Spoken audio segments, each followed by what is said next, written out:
सर्वप्रथम तुम्हाला application open करायचं आहे. ॲप्लिकेशन ओपन केल्यानंतर असं एक पेज ओपन होईल जिथे केलेले अर्ज म्हणून लिहिलं आहे. केलेल्या अर्जावरती क्लिक करायचं आहे.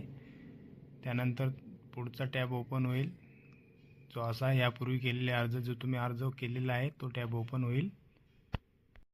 त्यानंतर तुम्हाला दिसेल की इथे तुम्ही बघू शकता एडिट फॉर्म एक 3-4 ऑप्शन आहेत. इथे edit form in pending to submitted जे ब्ल्यू कलरमध्ये आहे, SMS व्हेरिफिकेशन डन आणि एक आय म्हणून एक साईन आहे. यामध्ये तुम्ही अनेक प्रकारची माहिती आहे. जसं एडिट फॉर्ममध्ये तुम्ही एडिट फॉर्मवर क्लिक केलं तर तो फॉर्म जो तुम्ही आहे काही तुमचे दुरुस्ती असेल त्यामध्ये तर तुम्ही ते दुरुस्त करू शकताय. SMS व्हेरिफिकेशन डन म्हणजे जेव्हा तुम्ही फॉर्म भरला तेव्हा तुम्हाला SMS आलेला असेल. जर आलेला असेल म्हणजे तुमचं ते SMS व्हेरिफिकेशन डन झालेलं आहे. इन पेंडिंग टू सबमिटेड आपण पुढे बघणार आहोत. आणि आय म्हणजे यामध्ये तुम्हाला काही माहिती